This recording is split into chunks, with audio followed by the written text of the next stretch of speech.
Hola, hola, amigas. Thank you for being here once again. Welcome to episode 4 of Modern Latina in Midlife podcast, where we are chatting about all things related to health, wellness, aging, and making sense of this midlife stage as a contemporary Latina. I know it's been a while since I've recorded an episode. I've heard it from several of you, and I know life has been busy and there should be no excuse, right? So, but here I am. Life happened. I just got back from a 10-day trip and I'm feeling super refreshed and relaxed and just really gave it some thought during my time away. And I thought, this is something that I really do want to do for fun. So why am I not doing it? So here we are with your next episode.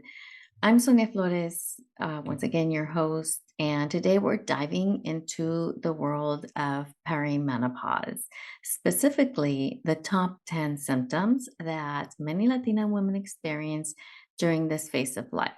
And really, it's any woman in this phase of life, these symptoms and these health issues, not issues, but these changing bodies, it doesn't discriminate against any nationality or race. So really these symptoms apply to every woman in this stage of life.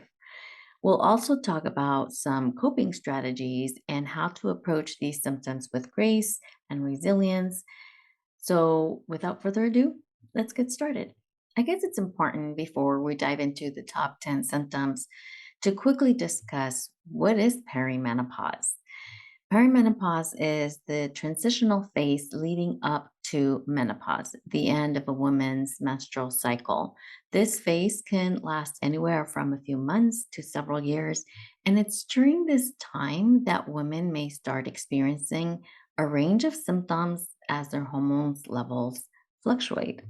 The range of perimenopause varies, but it typically begins in a woman's mid 40s, although it can start earlier and sometimes even into like the late 30s. Every woman's experience is different, and the onset of perimenopause can be influenced by factors such as genetics, lifestyle, and overall health.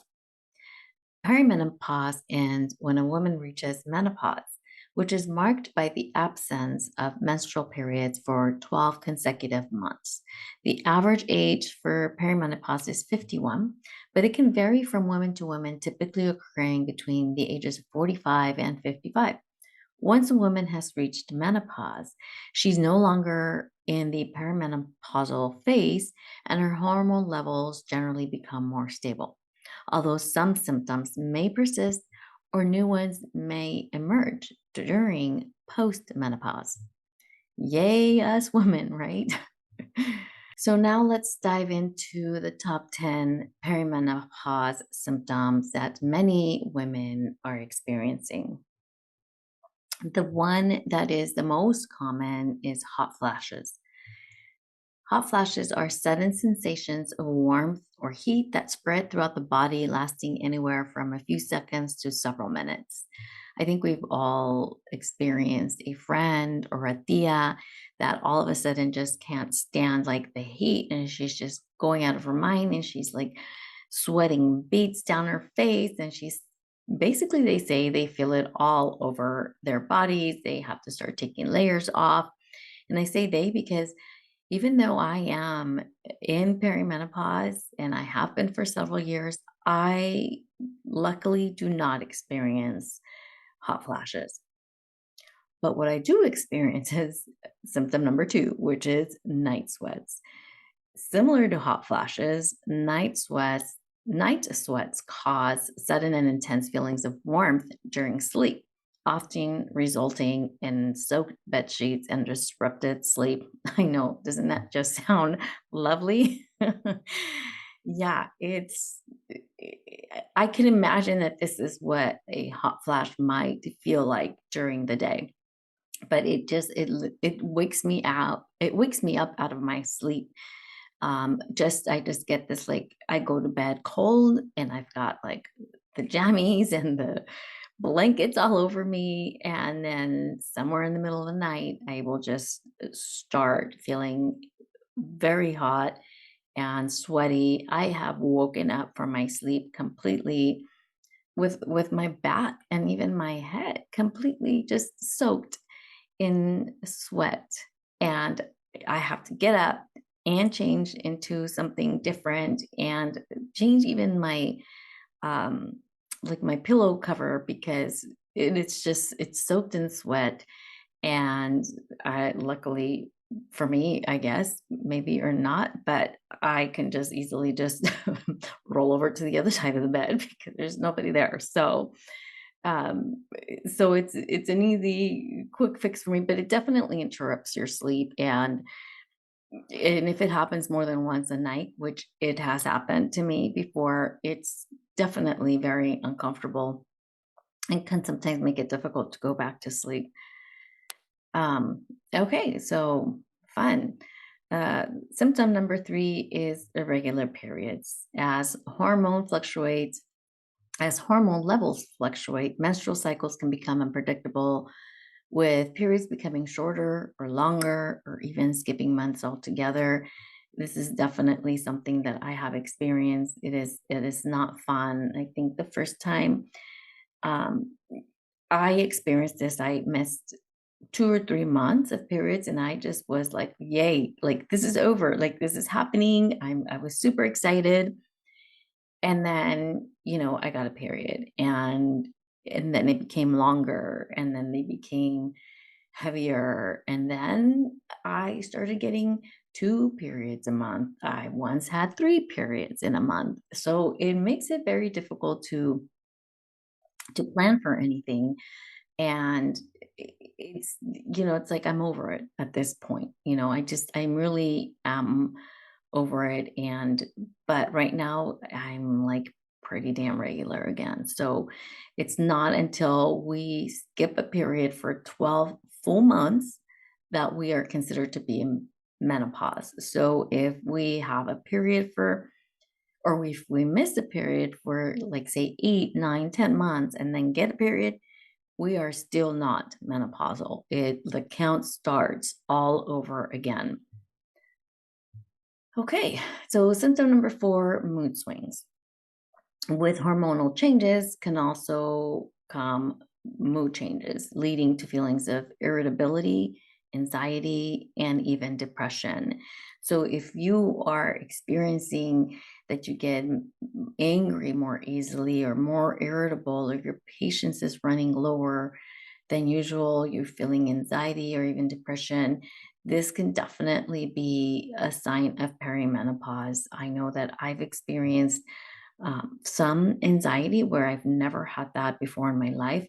Mind you, it also started during 2020. So that I think had something to do with it as well. Originally, that's what I attributed to, but now that I think about it, I am also in perimenopause. So there's that. Um, but I definitely feel at times that I get these panic attacks. And the only other time I ever experienced that is in college. I had 2 or 3 pretty severe panic attacks, like nervous breakdowns that I just felt completely out of control. And that's the only thing that I can um, this compare what I occasionally feel now to that, not to that severe intensity, but definitely I do feel anxiety, and like these little panic attacks come um, across from time to time. Number five is vaginal dryness. Reduced estrogen levels can lead to thinner, drier vaginal tissues, causing discomfort during sex and increasing the risk of urinary tract infections. So I won't necessarily speak of my own experience. I don't know. Well, I guess I will. I don't know that I've really experiencing this to a high level, but I can definitely see how some of this is starting to resonate a little bit.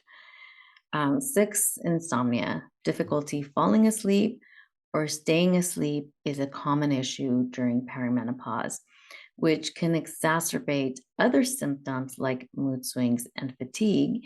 And I imagine that some of the other symptoms can also exacerbate the insomnia, like night sweats that wake me up.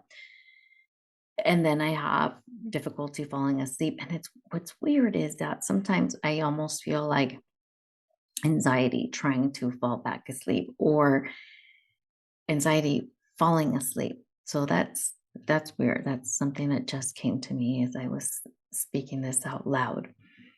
Number seven is fatigue. Many women experience a decrease in energy levels during many perimenopause, often feeling exhausted even after a full night's sleep. I know that I've been talking to many of my friends who are perimenopausal, and we're all sharing that the mood swings and the fatigue especially has become a really big thing. And and almost like sometimes there's like a burst of energy and then we go on these great hikes, but then we're like completely exhausted even when the hike wasn't that intensive. um, Number eight is weight gain. Hormonal fluctuations can lead to changes in metabolism, making it easier to gain weight, especially around the midsection. I have to say that this is probably the first symptom that I experienced. Um, I don't want to say that I've always struggled with my weight, but I have been, I was diagnosed with hypothyroidism about 21 years ago. I probably had it before that. And I was diagnosed with Hashimoto's, which is an autoimmune condition, an autoimmune disease of the thyroid, about 13 years ago. And which actually is the cause of the hypothyroid, by the way. Um, Hypothyroidism or hyperthyroidism doesn't just show up. Well, anyways, that's a conversation for another day. There's a cause for it, and mine was the autoimmune condition. Um, so I've always had to kind of be careful with my weight. My metabolism was slower than most people's. I've always had to work out harder. I've always had to watch my nutrition more than others, at least in my experience. That's what it felt like, and definitely more so than when I was younger. And every time that I would start like gaining weight for no reason, meaning that I hadn't changed my eating habits and I hadn't changed my workout plan, and then I'd start gaining weight, then I would go get my lab work done and test my thyroid, and then my thyroid would be off, and then they would adjust my meds, and then I would lose the extra pounds. And this was the constant cycle. I would do this like 2 to 3 times a year. This was a thing, sometimes more than others. And sometimes the weight gain was more than others, and it was quick. And it felt like nothing, like I could do nothing to stop it. And it would come on so fast. And I'd be like, oh, my thyroid must be off. And I'd get tested. And sure enough, well, when I probably started about 48, 46, or 47, and I was running marathons at the time. So I was training a lot and I was doing a lot of exercise, and strength training as well, not just, cardio. And I started to gain weight and it just felt uncontrollable. So, of course, I go back to get my thyroid levels tested and they come back normal, or we adjust the levels and I'm still not losing those extra pounds. In fact, I'm continuing to gain weight. And that's when I'm like, something is wrong. Like, something is wrong. And especially around the midsection. And it just, I like this is where I'm still at. Like, I've never been able to drop those quote unquote extra pounds that I've gained since I've started perimenopause. And it's frustrating. I've increased and changed up my workout routines. I have changed my nutrition. I've gone super clean and very, healthy and nutritious, and just, cut out sugar. And unless I do something extreme, like a keto diet, which is I can't lose weight. Keto has been keto green, mind you, not dirty keto with like all the cheese and all the um and dairy and bacon. Like I'm talking like a clean keto with a lot of vegetables and proteins. Following I like to follow Dr. Anna Kabeka's keto green diet. That is the only way that I have been able to lose weight, and it's extreme, and it's not a lifestyle that I can follow and I'm willing to follow for the rest of my life. Gosh darn it, I like my food. So that's where I'm at. That's the first thing that I've noticed, and I know from talking to a lot of my friends, not all of them, but many of them, that has been a sticking point as well. Number 9, memory lapses. Some women report difficulty with memory and concentrating during perimenopause, often describing it as brain fog. And I have to say, this is definitely me. If it's not written down, I'm not going to remember it, period. I have to write it down. I have a list of lists of lists. I've got lists everywhere in my project management software. I've got post-it notes. I've got lists in my phone. I've got lists everywhere. And I just can't remember stuff. I cannot remember what I did yesterday. And I just got back from 10 days of traveling, and there's so much that goes, gosh, I'm very blessed. It was an amazing trip, but it's a lot of planning. It's a lot, there's, there was a lot of flights to catch. It's like travel, like a flight to Paris, then a flight to Greece, then the flight to Santorini, and then the flight back. And then there's a flight back to Paris, and then dinner in Paris, and all the arrangements in between, from hotels to like all the things that we were going to do, and the boarding passes and the reservations, and making arrangements for transfer from the hotel to the airport and back and forth. And it just was so much. By the time we landed back home yesterday, I just couldn't even think. It was like, my go-to is, let's go to In-N-Out immediately. That's what I do when I take an international trip. When I get back, I go to In-N-Out Burgers, get me the number 2, period. Like, don't make me think any more than this. Like, this is it. This is all I have left. It's exhausting. And I can't remember anything. I can't remember, where did I put my passport? Did I get my passport back? When I'm working, it's like, if my clients ask me, hey, did this thing get done? Or where are we at on this? I don't know off the top of my head. I have to go back and look at my notes, look at my project management system, and search it to see if this is a task that has been completed in my project management software or not, and when. Because I cannot remember off the top of my head, period. I just can't. And then number 10, decreased libido. Fluctuating hormone levels can lead to a decreased interest in sex, which can be further exacerbated by other symptoms like vaginal dryness and mood swings. Now, I've recently been reading and listening to podcast episodes with doctors that are experts in hormones and women's hormones.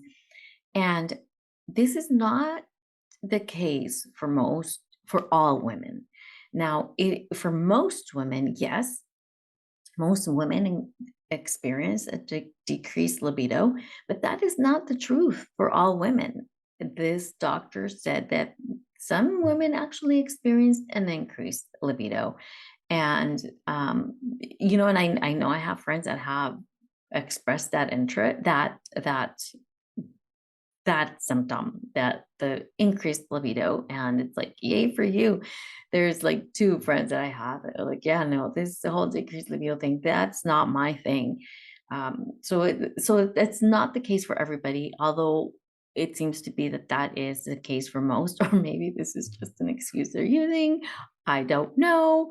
But anyways, so there you have it. Those are the top 10 symptoms of perimenopause. So just if you are experiencing any of these, there's nothing wrong with you. Like, this is This is a thing. This is a natural thing that we go through.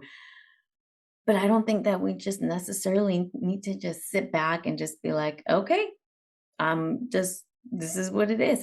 There are coping strategies and there are things that we can do and approaches that we can take to try to manage some of these symptoms.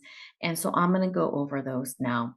While these symptoms can be challenging, there are many ways to manage and alleviate them. Here are some coping strategies to consider.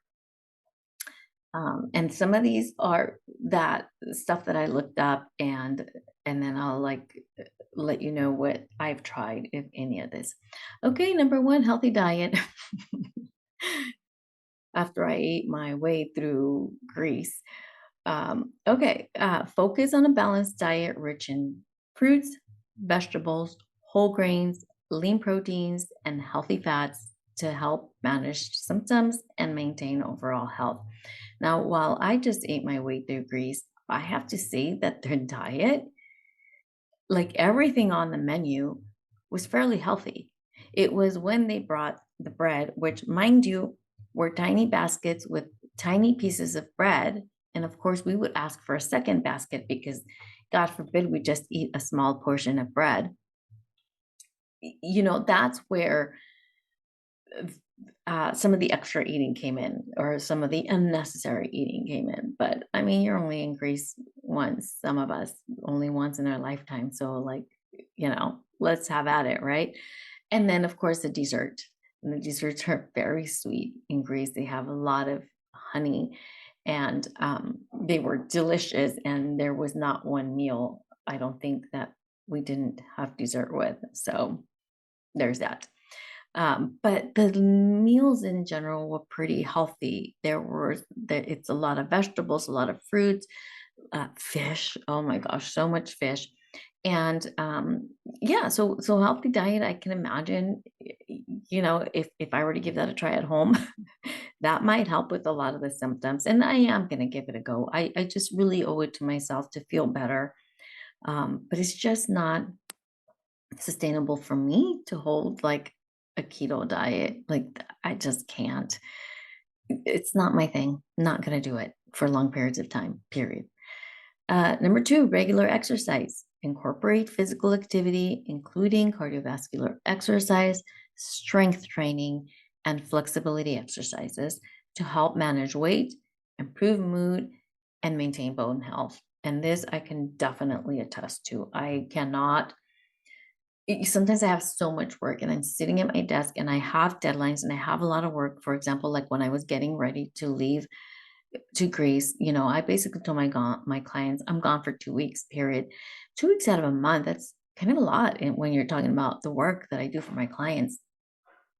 So I had to do all this work ahead of time. I had to prepare ahead of time, leave all my work done and scheduled, you know, podcast episodes for my clients scheduled in their social media and their newsletters and so on and so forth. I had to do all of that work in advance. I was working crazy hours.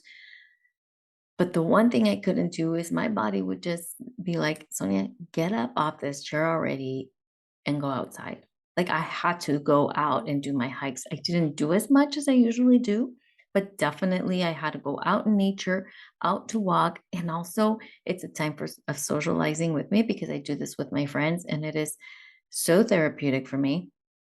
And I just love it. I do enjoy exercising. So that's my cardio work right there. I have started incorporating weight training, of course, before I left to Greece, but I haven't been done any since. And flexibility exercises, yoga, it is a life changer. So this combination is definitely something that I know works for me. And one thing I want to do is incorporate weight training, more weight training, and I hear that that is so good for us women in this stage, especially. And I'm going to bring on an expert to talk about this. Hopefully, my prima will have some time in her schedule to give us an hour of her time and talk to us about weight training for women in our age group. Okay, number three, stress reduction techniques. Practice relaxation techniques like meditation, deep breathing, and yoga to help reduce stress and manage mood swings 100%.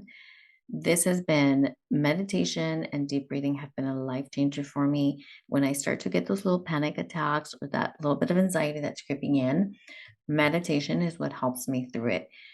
When I'm having difficulty going to sleep or staying asleep, meditation is what I go to. And I have been using specifically, in some cases, hypnosis meditations. Love that. That's something else that maybe we can talk about in another episode. But hypnosis meditations have been so helpful for me, in sleeping and in and really they help in all areas of life. But in this case, for stress reduction, it's helped immensely. Deep breathing and breathing correctly and taking the time to really take like some really strong deep breaths is life changing, and it doesn't take a lot of time. It could be 1 minute, it can be 2 minutes between clients, or once an hour. It makes a huge difference, and meditation has so many benefits. But anyways, conversation for another day. Okay, number 4, hormone therapy. For some women, hormone therapy can help balance fluctuating hormone levels, reducing the severity of symptoms like hot flashes and night sweats. Now, personally, I tried hormone replacement therapy once, and I did not feel like it was this magic pill like some other friends have shared. I had a friend that shared that with me. She had the hormone replacement therapy. It's a pellet that they insert in your glute, and she just happened to go to the same doctor that delivered my babies. So he's no longer delivering babies now. He's doing hormone replacement therapy for us same women. And so I went to him and I had it done, and I never went back. I didn't feel that I really felt any benefits. I didn't feel like what she told me she experienced. And I thought, well, maybe I'm supposed to go for another dose, but this pellet lasts for 3 months. And I feel like that should be enough time to feel like something. It wasn't cheap. And so it was hard for me to go back when I didn't really feel anything different. And when it costs so much to do it. And so I was like, I don't know. Well, I have since been listening again to other podcasts with doctors, hormone experts that are not recommending the hormone replacement therapy. So this is something that just, I leave that to you. Do your homework, do your research, and do what is right for you and what feels right for you. For me, it hasn't felt right. I thought about going back and talking to him again, but at this point, especially after listening to this other podcast, I've decided maybe this really isn't for me, and I'm going to follow my intuition on that. Um, so what I have done is with my thyroid doctor is a functional doctor. And so I work with him on all my issues for my body, including my thyroid. So I've talked to him about hormone levels, and he's tested my hormone levels, as did the other doctor as well. So he's given me a very small dose of progesterone at night and a very small dose of estrogen for the morning, and that has been more beneficial to me than that very expensive hormone replacement therapy. Now, mind you, my visits to this functional doctor are not covered by insurance. I pay this out of pocket, and the hormones as well. Um, it can get expensive. But if I clump all my visits together, for my thyroid and my hormones and all the other stuff that I have going on, then it doesn't feel as expensive. It's more manageable for me. But anyways, again, something that you need to do the homework on. One thing I do want to say is that a lot of people will tell you, oh, progesterone causes cancer. I heard this so much when I was first starting to dabble into, hormone replacement and talking about progesterone. And when my functional doctor was prescribing, that's the first thing my girlfriend told me, oh, progesterone causes cancer. Do your research. That research was done like in the last century. And it was done like on a few women. It was like less than 10 women. And from that study, it was said that progesterone causes cancer.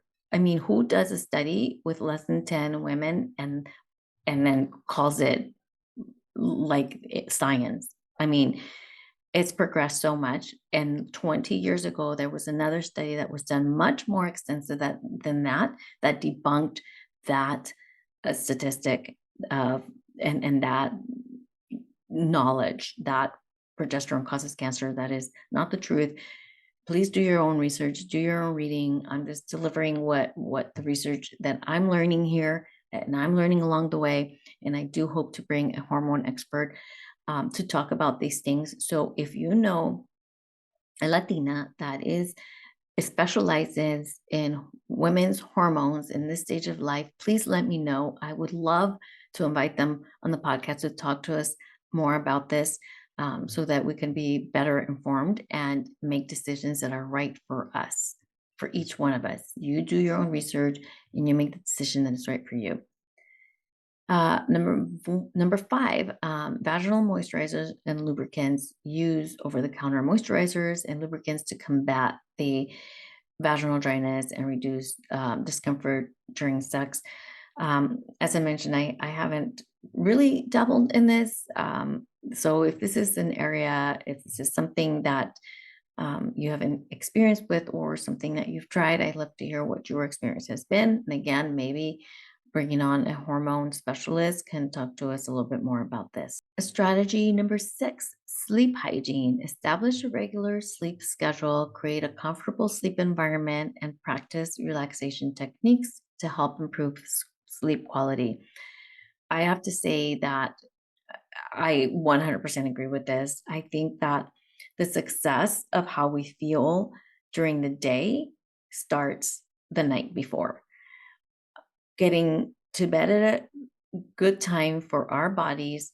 I try to follow my circadian rhythm and go to bed at a decent time and fall asleep at a decent time. That's not always the case. If I grab that phone, I will get sucked into Instagram like that. And an hour will be gone. And I'm like, oh, there goes an hour of sleep. Now, mind you, I can't fall asleep on my own completely all the time, but that's when I use meditation. I use either Insight Timer for sleep meditations, or one of my clients has an amazing app, a HypnoCloud app that is about to be revamped soon into a different name, and I will share that with you once it does. But right now it's called HypnoCloud app, and it has hypnosis sessions for everything, one of them being sleep. And it has been one of the best things that I have ever done to be able to improve my sleep. So I get more sleep, I'm able to stay asleep, and then practice relaxation techniques that can be, breathing, again, meditation, yoga stretches at night. That has been really helpful. If it's just even 15 minutes, I do them in my PJs, like right before I'm going to go to bed, and that helps me out a lot as well. I also like to keep my room really cold, really chilly. I've heard and read that that is actually the best way. The best sleep is with a cold room, somewhere around 62 or 63 degrees. So I personally, that is definitely the case for me. If it's warm, I'm going to have a hard time sleeping. So that's something that helps me. And of course, doing my routine, going through my regular skincare routine, and brushing my teeth and brushing my hair and all that, like going through that same routine and cycle, like lets my body know, okay, we're getting ready for bed. Number 7, support networks. Lean on friends, family, and support groups to share experiences, discuss concerns, and seek advice. And that's what I'm attempting to do here, is to build a community, a network where we can talk about these things and support one another, and share what's working and what's not working. So please let me know if there's something that is working for you that you have found helpful. Let me know, because we need to talk about this on this podcast. For me, I lean on my friends, my hiking friends, and we talk about all the things, and I love it. And that's why my hikes are so therapeutic. We're out in nature, we're hiking, doing exercise, and we're talking and supporting one another and giving each other advice. And it's amazing. Number 8, alternative therapies. Explore alternative therapies like acupuncture, herbal supplements, or massage therapy to help manage symptoms. I would also add to that energy healings like Reiki or pranic healing and sound baths. Like all this stuff, I love. I haven't tried acupuncture. I definitely do herbal supplements that my functional doctor has prescribed. And we do testing of all my hormones and all my mineral levels and all my my vitamin levels. And so from there, we decide, okay, what do I need to take? Massage therapy is something that I've just recently started reintroducing again, and I love it. And then energy healing is something that I've been doing for a few years that I also love. I've done sound baths in the past, and that has been very relaxing and very therapeutic as well. So those are some of the things that I do that I have found helpful for me as well. Now, while I was reading this list that pulled up when I was doing my research, I got curious about cold plunging.